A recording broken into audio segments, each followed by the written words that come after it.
let me play you a little bit of the London rave music.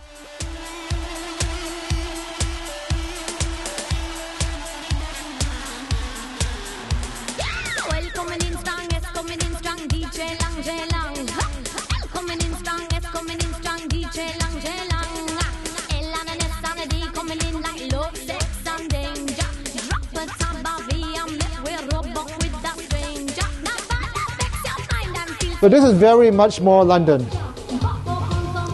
You know, they're sort of like combining sort of reggae style toasting on top of rave beats. There's no mystery about what they're singing about, by the way.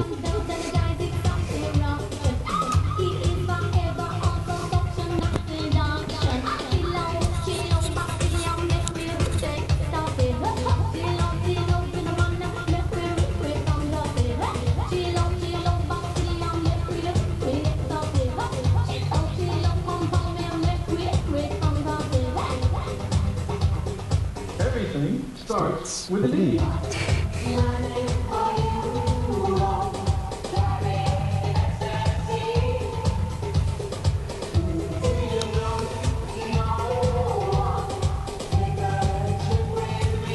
Oops. Ow.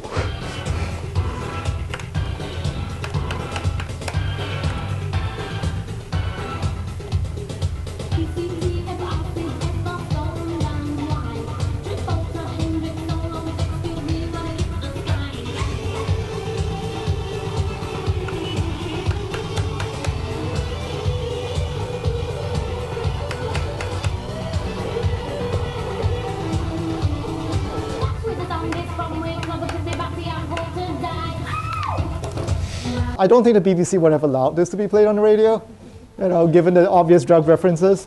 There's a huge pirate radio scene that's also coming up around London, which allows all of this music to still get radio play. Ecstasy was very bad for bar sales, it was told. Because people just wanted water. People just wanted more and more water because they would dance and overheat so much, and alcohol wasn't helping the experience, water was. Licensed alcohol venues weren't into house music at the start, because if ecstasy was the drug of choice for, especially in the UK, they weren't making much money off them. A lot of the producers who were working in the New York scene were also producing music for the New York drag scene. Combined with some sounds that were coming out of Newark in New Jersey, there's a version of the house sound that comes up in 1990s that's very much intended for drag balls.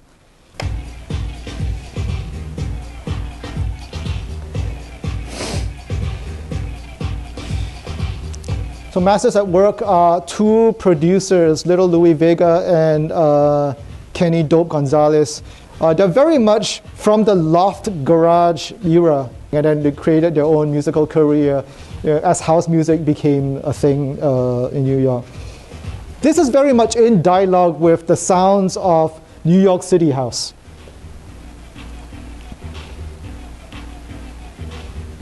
It's important to hear that crash cymbal on the fourth beat. 1, 2, 3, crash. 2, 3, crash. And that crash is where you do your poses. There's a sample from an Eddie Murphy film in there.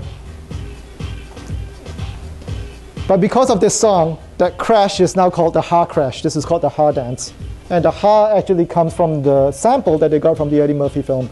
But the crash becomes its own thing. Exactly. Yeah. So I'll play one more track that's sort of like a little bit more modern version. Oops.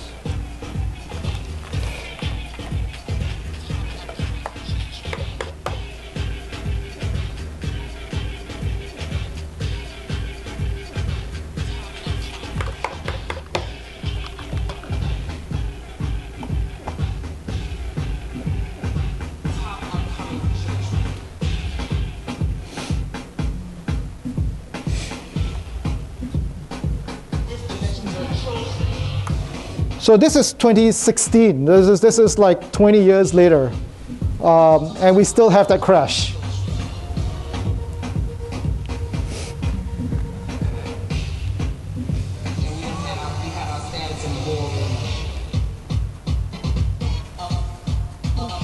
So it doesn't have to be 4 on the floor anymore, as long as you have that crash. And there are different versions of that crash. Sometimes it's a straight sample from the hard dance. In some cases, it's its own, the producer uses their own sound, but you must have that signal because it's a beat that you're voguing to.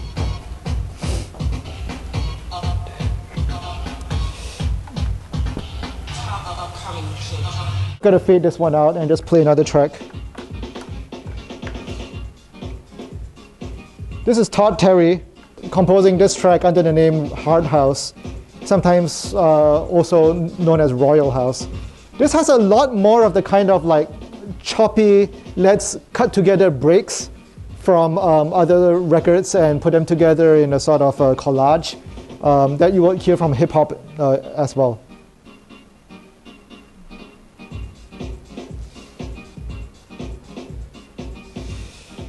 And it's a little swingier or shufflier.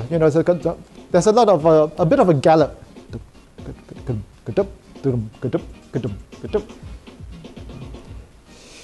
Between Chicago and New York City, there's a specific sound called deep house that is earlier, and that's why I put it up here.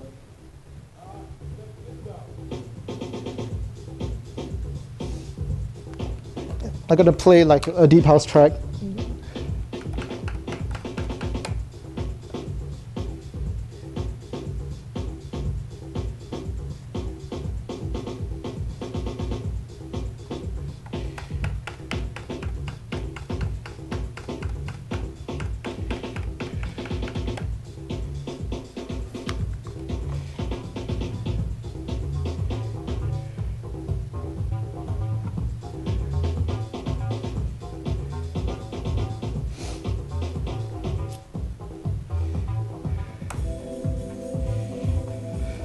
Right.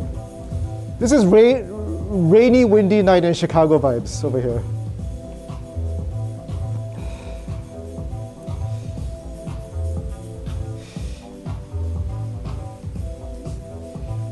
The deep house, continues that Frankie Knuckles, very melancholy. You still have that beat. It's absolutely designed to be dance music. It's very much sort of getting inside your head and getting inside your emotions kind of thing. But it was very popular among certain DJs in Ibiza who, again, they're in the Mediterranean. They're largely catering to tourists. So they're trying to play music that's intended to be relaxing while this hardcore acid house sound is sort of blowing up. And Ibiza DJs are absolutely playing that because for the nightlife, it's great. But during the day, when people are sort of getting their first couple of drinks as they finish dinner and the sun is coming down, and Ibiza sunsets are gorgeous, they need a soundtrack for that as well. So that's where the sort of the Balearic beat style of DJing comes from. That's my sort of my home territory in terms of how I mix. And it's not a genre of music. It's kind of like a approach to what kind of vibe do you want to create. So you're pulling from things like new age music. You're pulling from deep house. In the evenings, you might be playing stuff like acid house or Italo disco, right? You might be playing a little bit of electro, but the whole idea is we want people to sort of relax, enjoy themselves, chill out, get ready for a party tonight. It's a very vacation-y style of approach to music. This is not about, here's a homegrown scene. This is music that comes from all over the world, intentionally all over the world. So that being said, they are Spanish. Ibiza is an island off the coast of Spain, and so there's a lot of Spanish influences as well. You hear things like guitars, you hear a lot of waves, actually, because it is an island, and all of that gets used. That's kind of like all of the root genres of music. And then we hit 1990, and there's just like too many genres that explode all of a sudden, right? The formula's been figured out, the drum machine's been figured out. The TR-909 by Roland gives the sound of the drums that you've been hearing. We get both stuff that's very much more accessible to the general public, stuff that you could play on radio, and then stuff that's just like only intended for certain hardcore underground scenes. The word progressive typically gets applied by British journalists to describe more publicly accessible version of some underground music. So progressive rock was kind of like rock music that's more radio friendly, and progressive house becomes house music that's a little bit more radio friendly.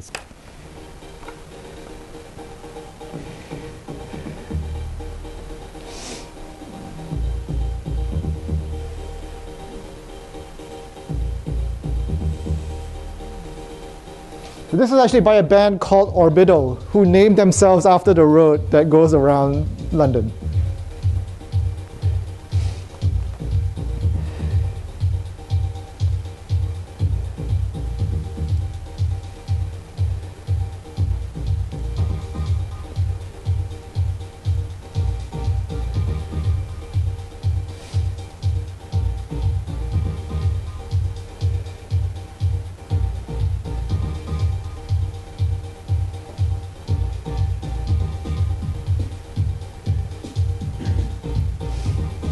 Find a good song to follow this up with.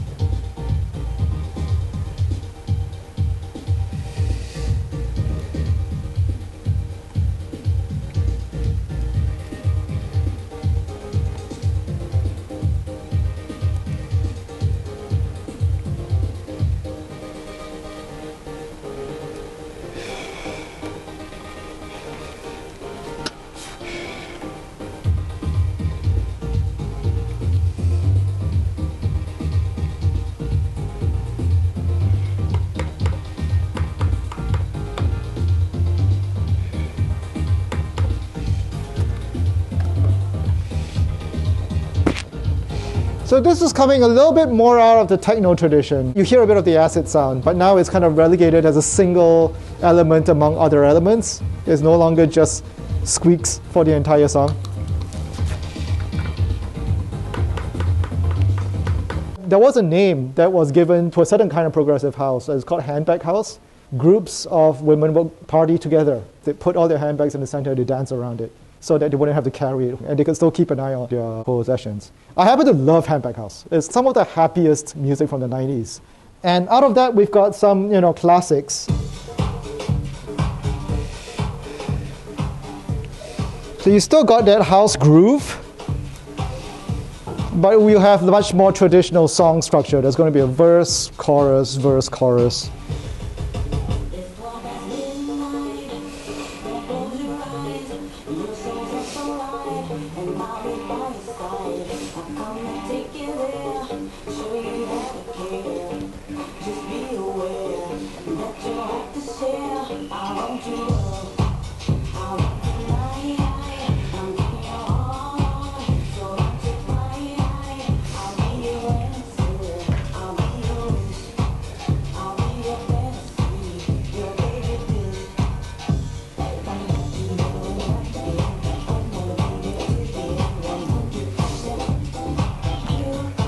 So the title of the song is in the chorus so that you can ask for it at the record store, right? That's important for a more accessible, publicly accessible type of music. I can imagine this being played at a mainstream club, right? You can sing along to it.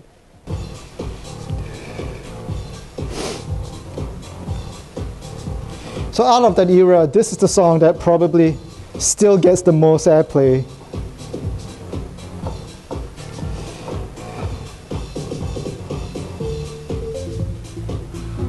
Yeah, this song is still played today,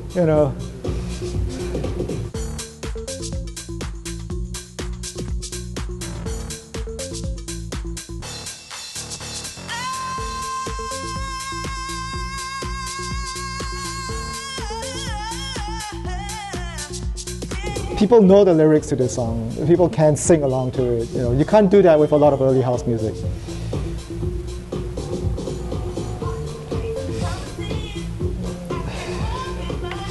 All right, let's see, what else can I cover? The people who were making the first couple of speed garage records were actually US New York producers. But they weren't actively trying to copy what was coming out of the Paradise Garage. They were trying to come up with a new sound. So it was actually an attempt to make something different. They succeeded, but the UK folks thought it sounded close enough to the New York sound that they called it speed garage, which will then eventually result in UK garage, which is their own take on things. So let me play a little bit of speed garage.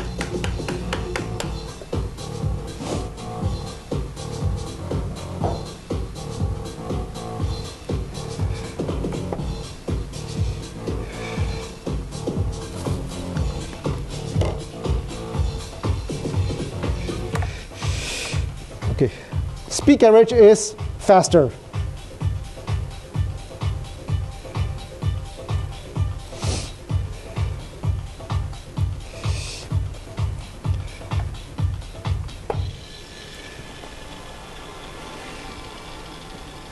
Okay, as this build comes up, I want you to listen to the bass, because it's very different from what we've been hearing.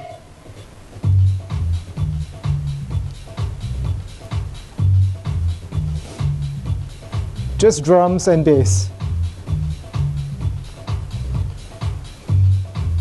This is very much what you expect to hear from a reggae sound system, just with a different percussion beat. Drums and bass. Yeah. And so it's like, oh, we know what to do with drums and bass, right? You know, the UK producers started like making their own take on it. Plus, it has this sort of like skippy beat, and that was the thing that was kind of new about it. Very swing, very swung, very syncopated, and the London producers kind of took that even further.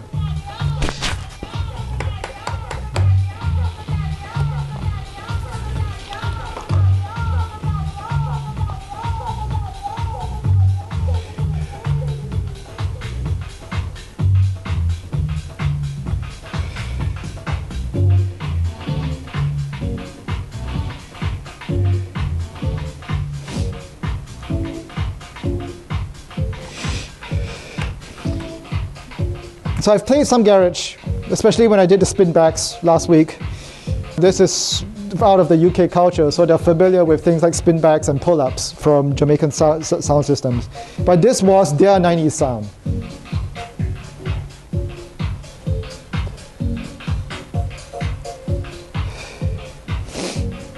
There is more radio-friendly versions of this kind of music. This is very much more of a dance floor thing.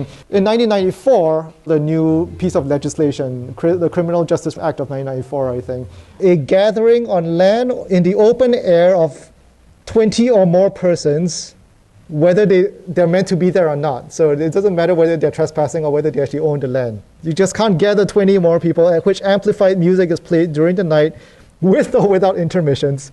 And is such as by reason of its loudness and duration and the time that it's played is likely to cause serious distress to the inhabitants of the locality. Such a gathering continues during intermissions in the music, and where the gathering extends over several days throughout the period during which amplified music is played at night with or without intermissions. And music includes sounds wholly or predominantly characterized by the emission of a succession of repetitive beats.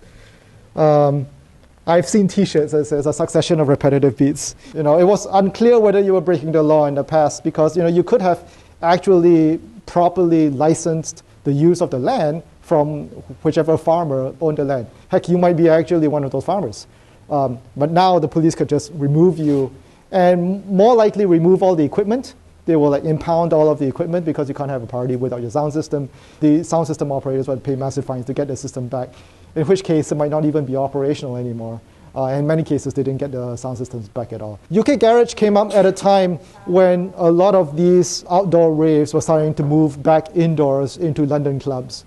A lot of UK Garage producers found success working with R&B singers of the time, and there were a few new artists that came up, primarily known as UK Garage singers, but very much singing in the sort of R&B tradition, using this sort of like beat, using this sort of bass line.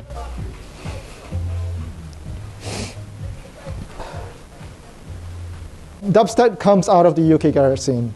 It's just a slight rearrangement of the percussion at first, and then it becomes its own scene with its own styles, its own sub-genres later on.